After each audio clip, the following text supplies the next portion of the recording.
आप देख रहे हैं राष्ट्र नाम समर्पित OTT इंडिया और आपके साथ मैं हूं फिजा काज़मी। भारतीय वायुसेना ने नेशनल हाईवे पर विमान उतारकर एक नया इतिहास रच दिया है।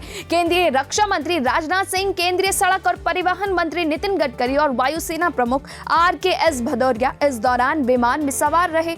इस मौके पर रक्षा मंत्री राजनाथ सिंह ने कहा कि हम सब जहां मौजूद हैं ये 1971 के विजय का साक्षी रहा है। इमरजेंसी लैंडिंग फील्ड का निर्माण ऐसे में सुरक्षा के प्रति विश्वास और मन में उत्साह पैदा करता है। यह हम सब के लिए एक खास दिन है। आपको बता दें कि इस इमरजेंसी लैंडिंग फील्ड का निर्माण अंतर्राष्ट्रीय सीमा से कुछ ही दूरी पर किया गया है, जिसे लेकर रक्षा मंत्री राजनाथ सिंह ने कहा कि आप लोगों ने यह दिखा दिया कि देश की सुरक्षा को लेकर हम लोग कितना तैयार हैं।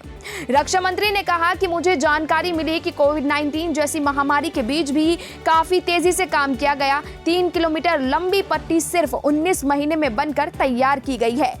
यह हमारी सुरक्षा को मजबूत करेगा। आपको बता दें कि राजस्थान के बाड़मेर जिले में स्थित गंधव बासाखर खंड में NH 925A पर इमरजेंसी लैंडिंग फील्ड बनाया गया है, जिसका उद्घाटन आज केंद्रीय रक्षा मंत्री राजनाथ सिंह और केंद्रीय मंत्री नितिन गडकरी ने किया है। इस 3 किलोमीटर लंबे रनवे पर वायुसेना के विमान की आपातकालीन लैंडिंग हो सकेगी। ऐसा पहली बार हो रहा है जब किसी नेशनल हाईवे का इस्तेमाल वायुसेना के विमान की इमरजेंसी लैंडिंग के लिए किया जा रहा हो। सबसे पहले आपको ये बता देते हैं कि क्या है भारतमाला परियोजना।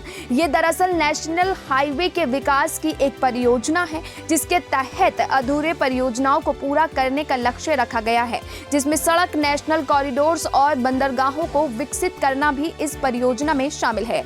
जानकारी के मुताबिक भारतमाला परियोजना के तहत राजमार्ग की पूरी लंबाई 51,000 किलोमीटर होगी, जिसके पहले चरण में 5,35,000 करोड़ रुपए का खर्च आएगा। अब चलिए आपको ग्राफिक्स के जरिए बताते हैं कि कैसा है इमरजेंसी लैंडिंग फील्ड की कुछ खास बातें।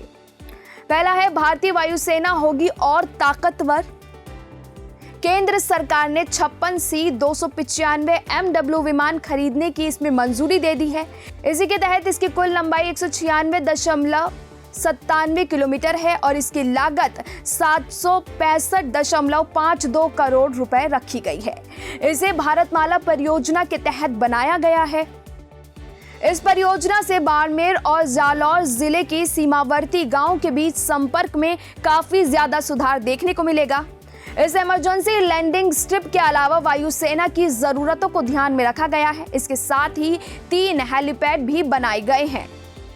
आपको बता दें कि दनपुरा, सिंघानिया और बाखसर गांव में 100 मीटर लंबे और 30 मीटर चौड़े 3 हेलीपैड भी बनाए गए हैं। ELF के निर्माण से इंडियन आर्मी और देश की पश्चिमी अंतर्राष्ट्रीय सीमा पर सुरक्षा तंत्र को मजबूती मिलेगी। सामान्य दिनों में ELF का इस्तेमाल यातायात के लिए किया जाएगा, लेकिन जब वायुसेना को अपनी गतिविधियों के लिए ELF की जरूरत होगी, उस दौरान सर्विस रोड को यातायात के लिए इस्तेमाल किया जाएगा। सर्विस रोड से भी आराम से यातायात चल सकता है। ELF की लंबाई 3.5 किलोमीटर है। लैंडिंग स्ट्रिप पर भारतीय वायुसेना के सभी प्रकार के विमान लैंड कर सकेंगे।